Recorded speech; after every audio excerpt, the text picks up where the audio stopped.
Hi, I am Syed Rashid from Ahlabad High School and Junior College, Kotla Alija, Hyderabad. You are watching our YouTube channel named as Ahlabad High School and Junior College. Welcome to my video to all students as well as viewers. Today we will going to continue our class 10th physics chapter number 10 electromagnetism, and our today's topic is nothing but AC generator and DC generator.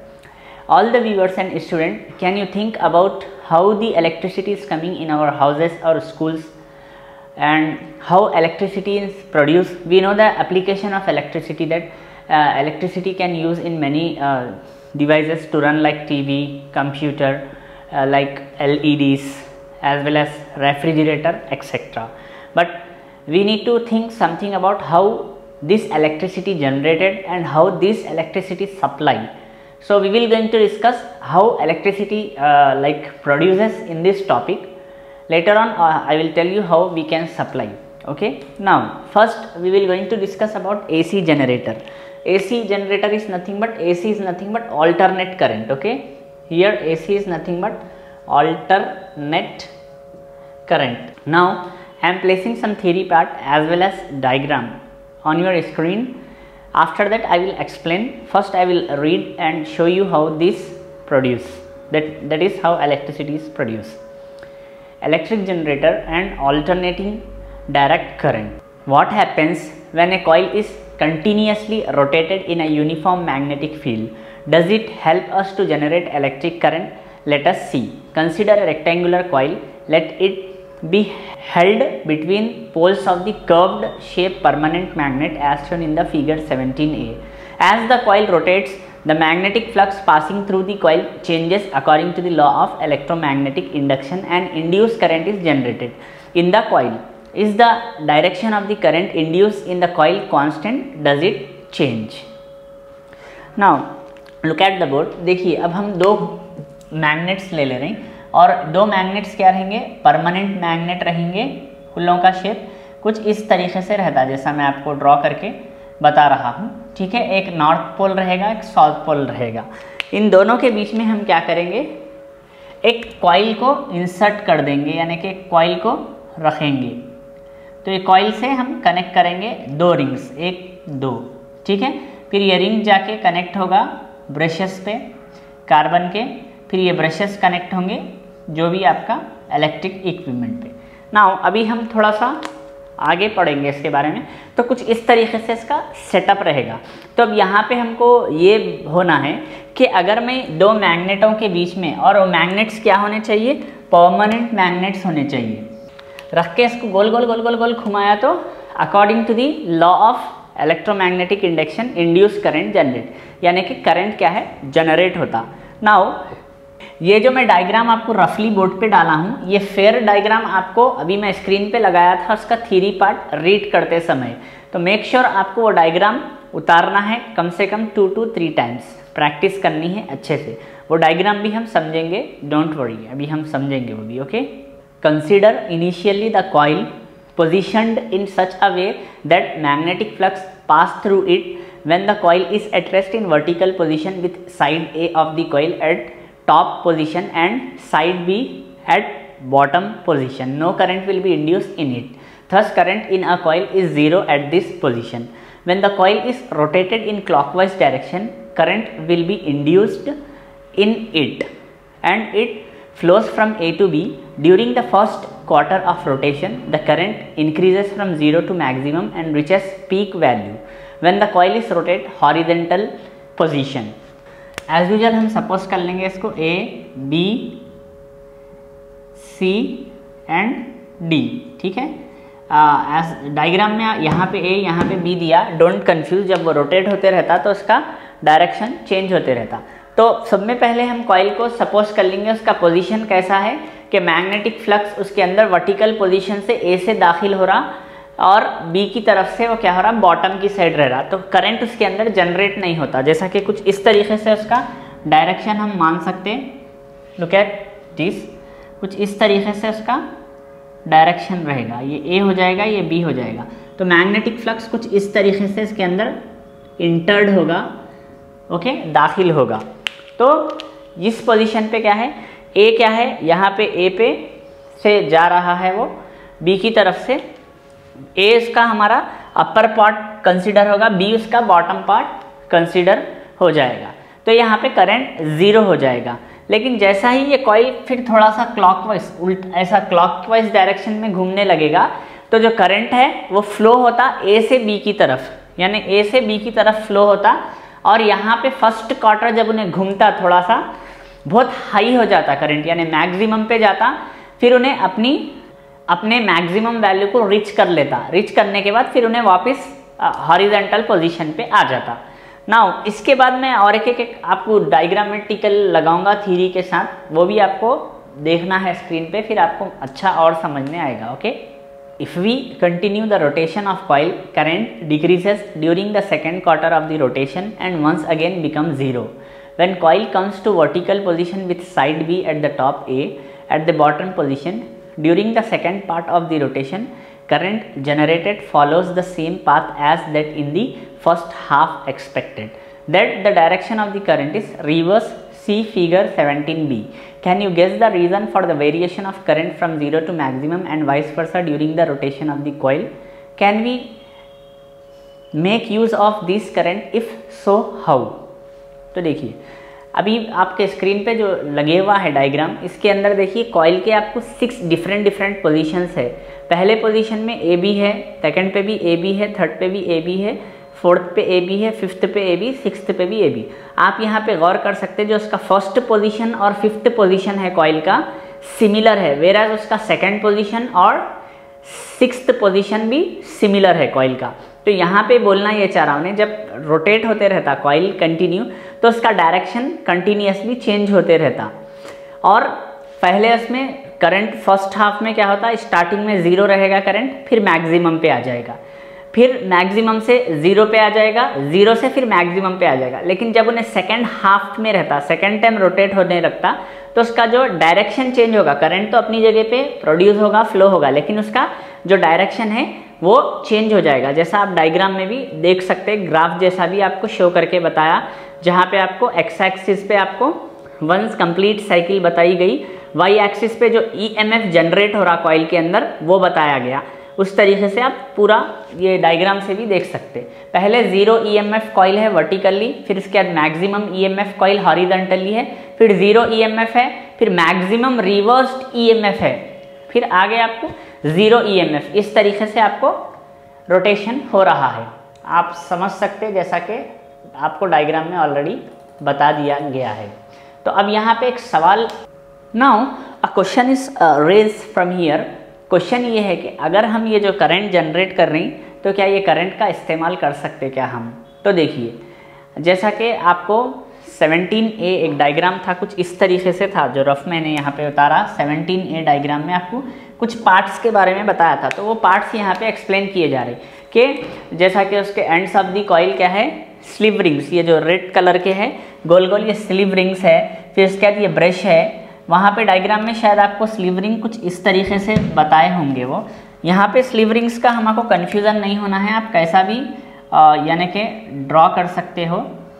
जैसा कि अब वो diagram में आपको कुछ इस तरीके से बताया गया होगा स्लीव रिंग्स, ठीक है। ये ब्रशेस है, ब्रशेस के बाद यहाँ से आपको इलेक्ट्रिसिटी पास होती, तो इस तरीके से रहता है। तो वही बताया जा रहा कि 2 कार्बन ब्रशेस रहते हैं यहाँ पे और 2 स्लीव रिंग्स रहते हैं, और वो अरेंज होते हैं सच अ वे कि वो उसको प्रेस कर रहे हैं। किसको प्रेस कर रहे हैं? जो कार्बन ब्रशेस है स्लीव रिंग को प्रेस कर रहे हैं, और जो करंट की इलेक्ट्रिसिटी है वो उसके अंदर से पास हो रही है। ये जो कार्बन ब्रशेस में से पास होके अब यहाँ पे आप कितने भी इक्विपमेंट्स लगा सकते, तो इस तरीके से इलेक्ट्रिसिटी पास हो रही। तो जो करंट ऑब्टेंड हो रहा ये प्रोसेस में, इस करंट का डायरेक्शन एवरी हाफ साइकिल में चेंज होता है, यानी कि हाफ रोटेशन में चेंज होता। तो इस टाइप के करंट को हम क्या बोलेंगे? अल्टरनेटिंग करंट, और एसी बोलते हैं इसको। तो उसके लिए और आपको थोड़ा सा मज़ीद समझा देता हूँ मैं।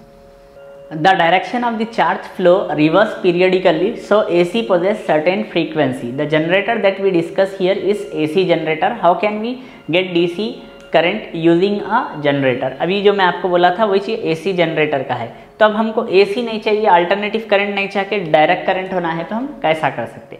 तो डायरेक्ट करंट में क्या करेंगे, ये रिंग जो रहता ना, ये रिंग को पहले कट कर देंगे, 2 टुकड़ों में करके हाफ स्लिप रिंग देंगे।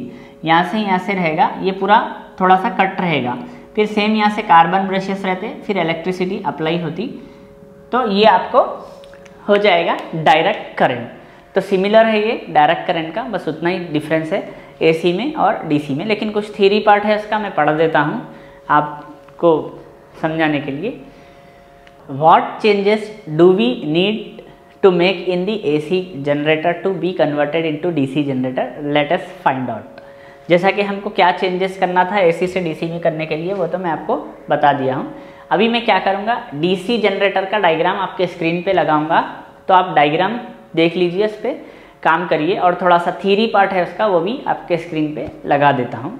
Right now the time to see DC generator and some theory part related to the DC generator on your screen.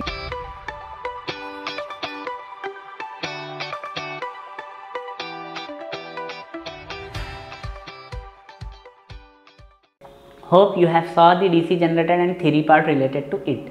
Now अभी हम थोड़े और चीज़ें डिस्कस करेंगे। अब ये जो जनरेटर है ये किस पे काम करता है, उसका प्रिंसिपल क्या है। तो जनरेटर का प्रिंसिपल याद रखिए, इन्हें हमेशा मैकेनिकल एनर्जी को कन्वर्ट करेगा किसमें, इलेक्ट्रिकल एनर्जी में। मैकेनिकल एनर्जी कन्वर्ट हो जाएगी इलेक्ट्रिकल एनर्जी में, या मैं पूरा सा लिख देता हूँ, mechanical energy converted into electrical energy. ये आपका प्रिंसिपल है किसका, जनरेटर का। वेरस अगर हम इलेक्ट्रिक मोटर का अगर प्रिंसिपल देखेंगे तो क्वाइट उल्टा रहेगा इसका, उसमें इलेक्ट्रिकल एनर्जी कन्वर्ट हो जाएगी मैकेनिकल एनर्जी में। अब यहाँ पे हम थोड़ा सा डिफरेंस देख लेंगे कि एक जनरेटर और इलेक्ट्रिक मोटर में डिफरेंस क्या होता। जनरेटर में क्या रहता बोल तो हमको करंट निकाल के लेके आना है, करंट प्रोड्यूस करना है, तो हम खाली दो मैग्नेटों के बीच में डाल के कॉइल को घुमाना शुरू कर देंगे, तो इससे क्या होता, आपको इलेक्ट्रिसिटी बनती, और ये इलेक्ट्रिसिटी ये वायरों के थ्रू आप 100 किलोमीटर 1000 किलोमीटर कितने भी किलोमीटर आप सप्लाई कर लेते, ये आपका रहता। वेरस अगर सेम इक्विपमेंट को अगर हम यहाँ पे इलेक्ट्रिसिटी इंस्टेड ऑफ हम इलेक्ट्रिसिटी लेने के बदल सेम इक्विपमेंट में इलेक्ट्रिसिटी अगर देंगे हम, तो वो क्या होगा, जब वो इलेक्ट्रिकल एनर्जी जो है कन्वर्ट हो जाएगी मैकेनिकल एनर्जी में। यहाँ पे क्या हो रहा, मैग्नेट से सिर्फ मैकेनिकल एनर्जी आ रही थी जनरेटर को बनने के लिए, तो मैकेनिकल एनर्जी इलेक्ट्रिकल एनर्जी के जरिए से हम ले रहे थे कन्वर्ट करके। लेकिन इलेक्ट्रिक मोटर में क्या होगा, मैकेनिकल एनर्जी तो रहेगी, लेकिन वहाँ पे जो मैकेनिकल एनर्जी होती है ना वो तो रहती, लेकिन वहाँ पे इलेक्ट्रिकल एनर्जी को हम कन्वर्ट कर देंगे मैकेनिकल एनर्जी में। तो ये मेन डिफरेंस रहता है इलेक्ट्रिक जनरेटर और इलेक्ट्रिक मोटर का। वन मोर थिंग, अगर एग्जाम में आपको इंपॉर्टेंट अगर इलेक्ट्रिक मोटर या फिर इलेक्ट्रिक जनरेटर के बारे में पूछा है, तो उसके पहले तो डायग्राम्स इंपॉर्टेंट रहते हैं, आपको 2 to 3 टाइम प्रैक्टिस करना है, मेहनत करना है इस डायग्राम पे। सेकेंड थिंग, अगर आपको पूछा explain the working of, suppose पहले इलेक्ट्रिक मोटर का ले लेंगे, तो आप क्या करेंगे, सब में पहले एम लिखेंगे, aim to explain the working of electric motor. फिर अपैरेटर में आप लिखेंगे we need magnets, permanent magnets, coil, sleeve rings, carbon brushes, conducting wire, यानी ये चीज़ें रहते हैं जो आपको लिखना है। उसके बाद एक प्रिंसिपल रहता है इलेक्ट्रिक मोटर का, प्रिंसिपल क्या रहेगा, electric motor converts electrical energy to mechanical energy. फिर इसके बाद प्रोसीजर रहेगा, प्रोसीजर में आप करेंगे we are keeping 2 magnets, strong magnets, in between the magnets we are inserting a insulated coil, ठीक है, we will just applying electricity on this coil so that mechanical energy जो है कन्वर्ट हो जाएगी इलेक्ट्रिकल एनर्जी में। Observation में वही लिखना है, रिजल्ट बोल के आप लिख लेते। अब वो हाफ रोटेशन, फुल रोटेशन, इसके पीछे का जो सर्कमस्टेंसेस मैकेनिक्स क्या है वो पूरा आपको लिखने की ज़रूरत नहीं है। सेम केस इलेक्ट्रिकल मोटर या फिर आपको नॉट इलेक्ट्रिकल मोटर, अगर एसी जनरेटर पूछा तो आप एम लिख देंगे to explain the construction and working of generator, either it में भी एसी और डीसी जो भी है।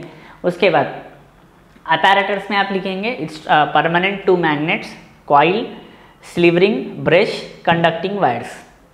उसके बाद आप लिखेंगे यहाँ प्रिंसिपल बोल के आएगा, प्रिंसिपल में आप लिखेंगे mechanical energy converted into electrical energy in generator. फिर प्रोसीजर में आप वो सेम लिखेंगे, keep 2 permanent magnets, insert a coil between this magnet, उसके अंदर इंसर्ट कर लीजिए। नाउ दिस मैग्नेट्स क्या होते हैं, ऑटोमेटिकली जैसा ही हम डालेंगे तो ऑटोमेटिक रोटेट होना शुरू करेंगे, वो रोटेट होने की वजह से करंट आपको प्रोड्यूस होता। तो this current we will just getting from the conducting wire, जो कंडक्टिंग वायर है उसके अंदर से हम करंट को निकाल लेके आते। तो ये बहुत ही आसान टॉपिक्स है, आप अपने रीडर को एक खुद रिफ़र करिए, वर्कबुक को भी रिफ़र कीजिए, आपको समझने आ जाएगा। और कभी हमारे पास ऑनलाइन क्लास होगी तो तभी भी मैं आपको इसके और डिटेल एक्सप्लेन करके समझाऊंगा, ठीक है ना। इस टॉपिक से हमारा लेसन इलेक्ट्रोमैग्नेटिज्म हुआ कंप्लीट, ख़त्म। नाउ इलेक्ट्रोमैग्नेटिज्म एक ऐसा चैप्टर है स्टूडेंट्स, आप फर्स्ट टाइम आपकी लाइफ में पढ़ रहे, और ये चैप्टर को लेके अगर आप मेहनत करेंगे तो आपको एग्ज़ाम में काम आएगा, नॉलेज के लिए काम आएगा। अगर आप एमपीसी या बाईपीसी लेना पसंद करेंगे तो जब भी काम आएगा। तो इतने सारे इंपॉर्टेंस है चैप्टर के। अब ये चैप्टर में अपन क्या क्या पढ़े थोड़ा सा मैं रिवाइज करूँगा ताकि आपको हेल्प मिले या मदद हासिल हो सकते।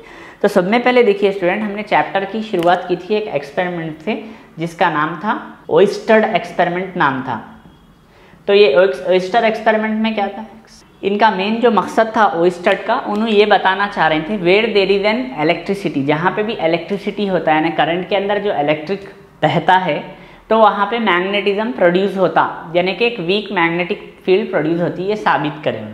फिर ओयस्टर एक्सपेरिमेंट के बाद हमने पढ़ा था मैग्नेटिक फील्ड लाइन कैसा ड्रॉ होती, ठीक है। फिर मैग्नेटिक फील्ड लाइन के बाद हमने 3 टॉपिक्स पढ़े थे इसको लेके, एक तो कॉइल के ऊपर था, एक सोलोनाइट के ऊपर था, और current conducting wire carrying current. Activity numbers थे वो कुछ, आई थिंक 3 एक्टिविटी नंबर 4, 5, 6 कुछ था, आप रीडर के हिसाब से, वो बहुत इंपॉर्टेंट थे। फिर उसके बाद हमने आगे पढ़ा था इलेक्ट्रिक मोटर के बारे में पढ़ा, यानी कि करंट के अंदर जो वायर के अंदर करंट फ्लो हो रहा है उसके करीब मैग्नेट लग गए तो क्या होता। सेम वही जो इलेक्ट्रिक मोटर का था कि ऑलरेडी बहते हुए करंट के पास मैग्नेट लग गए तो इलेक्ट्रिकल एनर्जी मैकेनिकल एनर्जी में कन्वर्ट होती है। उसके नाम से एक एक्टिविटी नंबर 8 बोल के हमने करा था। फिर इलेक्ट्रिक मोटर पढ़ा था। उसके बाद कुछ और इम्पॉर्टेंट टॉपिक्स थे जैसा इलेक्ट्रोमैग्नेटिक इंडक्शन था, उसी में Faraday's law, application of Faraday's law आए थे, और साथ ही साथ आपको लेंस लॉ का भी एक छोटा सा डेफिनेशन मिला था। 2 प्रॉब्लम्स कराया था फैराडेज लॉ को लेके। फिर उससे पहले मैं मैग्नेटिक फ्लक्स के बारे में पढ़ाया था, मैग्नेटिक फ्लक्स डेंसिटी। फिर उसके बाद और एक हमने पढ़े थे electric charge carrying current to magnet और इलेक्ट्रिक चार्ज मिले तो क्या होता, उसके ऊपर हमने एक्सपेरिमेंट करा था, डेरिवेशन करा था। अब आज की जो क्लास है इसमें हम एसी जनरेटर, डीसी जनरेटर के बारे में पढ़ा। ये सब आपको ज़्यादा से ज़्यादा काम करना है इस पर। मेरे लेक्चर्स 1 से 2 खुद सुनिए, नोट्स तकरीबन लेक्चर में मिल जाते हैं आपको। साथ ही साथ अगर कुछ डाउट है तो आप ऑनलाइन भी पूछ सकते। So that's all about our lesson like electromagnetism. इससे हमारा कंप्लीट हो जाता है, मुकम्मल हो जाता है। रहा सवाल इंपॉर्टेंट क्वेश्चन से रिलेटेड बात। इंपॉर्टेंट क्वेश्चन से रिलेटेड बात ये है कि स्टूडेंट आपके 10th के रीडर में कुछ इंपॉर्टेंट क्वेश्चंस रहते हैं इलेक्ट्रोमैग्नेटिज्म को लेके, आप वो रिफ़र करिए। और आगे में और क्या इंपॉर्टेंट हो सकता मैं ऑनलाइन क्लासेस में देता हूँ, लेकिन अभी के लिए तो आपको पूरे टॉपिक्स इलेक्ट्रोमैग्नेटिज्म को लेके पढ़ना है, क्योंकि ये जैसा कि मैं बार बार रिपीट करना पसंद नहीं करूँगा, it has its own important. सब में पहले तो आपको क्या चाहिए, नॉलेज पॉइंट ऑफ व्यू के हिसाब से। सेकेंड आपका एग्जामिनेशन पॉइंट ऑफ व्यू भी बहुत इंपॉर्टेंट रहता। थर्ड आपका फोर्थ कमिंग जो एजुकेशन है, अगर आप एमपीसी या बाईपीसी लेना पसंद करोगे तो इसमें भी ये चीज़ काम आती है। तो ये बहुत इंपॉर्टेंट है, इसलिए आपको ज़्यादा से ज़्यादा इस पर काम करना है। So I think I tried my best to explain you like electromagnetism chapter. Now your time to work on this chapter. Okay, so if you have any doubt, feel free to ask online classes. That's all about our chapter as well as today's session. So you are watching Ahlebad High School and Junior College YouTube channel from Ahlebad High School and Junior College, Kotla Alija, Hyderabad. I am Syed Rashid, physics teacher and lecturer at this organization. So take care, have a great time. Thank you.